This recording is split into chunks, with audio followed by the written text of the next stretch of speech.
Hi, this is the final report for applied Bayesian statistics, and this project is being done by Abhir, Dipanshu, and Vishesh.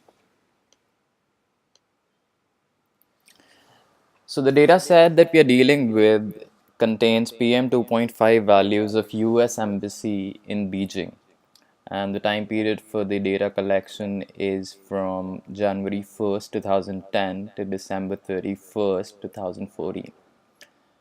There are a total of 43,824 instances with 13 attributes, and this is hourly data. And the attributes include hour, day, month, year, PM 2.5 concentration, which is the target value.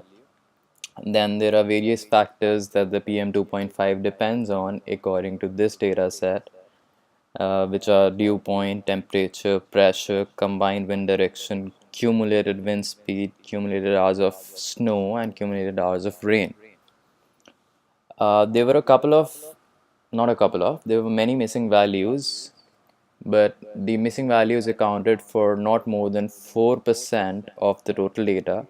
So we removed them and moved ahead since they were not significant. So next comes visual analysis. So this is the distribution of combined wind distribution direction, and this is how the PM 2.5 varies with combined wind direction. So you see every factor is contributing towards the PM 2.5. That's how it becomes a linear regression problem. And we look at a few other distributions as well. So this is the dew point distribution, and this is the temperature distribution, and this is the hours of rain. So you see, we have used histograms to explore how all the distributions of the factors that are contributing to PM 2.5 vary. Similarly, wind speed, pressure, so everything is standard here, nothing out of the ordinary. Coming to the target distribution, which is the PM 2.5 levels, we see that the histogram is right skewed and the tail is towards here, and most of the values are in this region with a peak of around zero point 0.05 and zero point 0.1. Okay, so this is how our model looks like. Uh, the multiple linear regression parameters, which are all the factors, are being assumed to have a normal distribution, and they are being drawn from a normal distribution. Whereas we are using a gamma function to derive the variance out of, because of the domain of the gamma function, and we kept in mind that we wanted something between something that only has positive values, and that's why I used a gamma function. And the target variable itself has been assumed to have a normal distribution with the mean and variance coming from different domains, obviously. Okay, now the model string. So this is how a string looks like, and as we can see, these are the mean values of the different parameters contributing towards the dew point, PM 2.5, sorry, and these are the variances. Now you must be noticing that we have not included expert information to this model. So we tried various combinations, but it was very difficult to assign an expert knowledge to this problem, since PM 2.5 is dependent on so many factors, and these factors are in itself dependent on themselves. So it was very difficult. Plus, PM 2.5 is location dependent. So whatever data we found out doesn't necessarily mean that it applies to the US Embassy in Beijing in China. Henceforth, we went with a simpler model with no expert knowledge, and that's why you see the variance is kept to be zero point 0.1 compared to the mean, which is kept at 0.01. Also, we scaled the data to increase the speed of the algorithm. So we rescaled everything on a scale of 0 to 1 so that our model runs faster. So this is the model string continue, nothing out of the ordinary here. And yeah, this is the equation that we are using. Okay, let's look at the model diagnostics. So I'm not including all the model diagnostics here since it would have exceeded the length that we are supposed to use for the PPT. And so this is how, but we'll focus on 3 or 4 parameters always. So this is how the beta 4 looks like for this model. So you see there is a little changing variance, but again it looks quite stationary, and there is no significant autocorrelation. The effective sample size is much greater than 10,000. It is at 17,000 here. Also, the shrink factor is also below the level of 1.2, so which is also beautiful. And the MCSE has a significantly low value. So the diagnostics actually look good.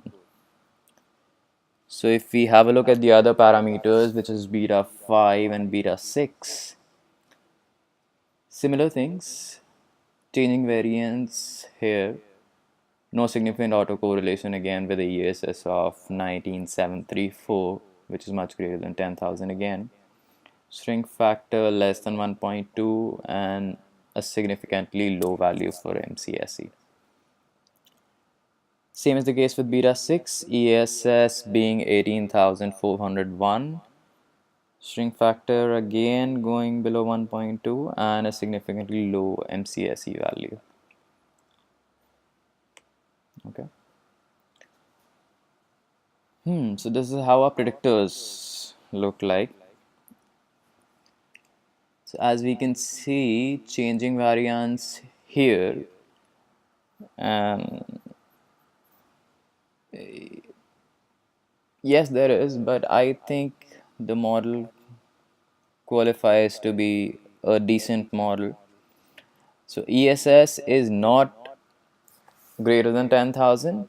However, if I look at the MCSE values, it's quite in the range, so I would go for this model. And the shrink factor is again below 1.2, so that's fine. Same is the case for predictor 2, and ESS is again less than 10,000, but if I look at the MCSE, then it qualifies to be in the model, so I will not change it much. Obviously, we can find a better model. So sigma looks beautiful with a stationary series, again some changing variances over there, which is obvious. And ESS is 18,530, which is again super good. And the shrink factor is below 1.2. MCSE is very low. And the Z beta 4, again, it's stationary series, ESS greater than 10,000, shrink factor below 1.2, MCSE super good. Z beta 5, Z beta 6, stationary series, ESS 19734, amazing, and shrink factor below 1.2, and the MCSE is very low again. So Z beta 6 has a similar characteristic with the stationary series shown in the iterations, and ESS of 18,401, shrink factor less than 1.2, MCSE very low. So our model actually looks good, and this is how our inferences look. So as we can see, this is showing us the distribution with the 95% confidence intervals and the mode value being displayed, which is the essential characteristic of a Bayesian model that we use more as the measure of central tendency to display the inference that we have.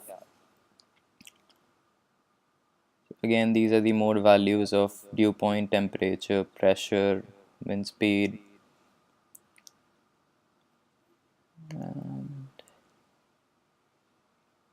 So these are the Z beta values of the model. And again, similarly, we are using mode to display the inferences of various contributors. And this is how posterior inferences look. So I guess that's it for our presentation for now. We'll include the rest of the details in the final report. And overall, we could find a good model for this data. Thank you.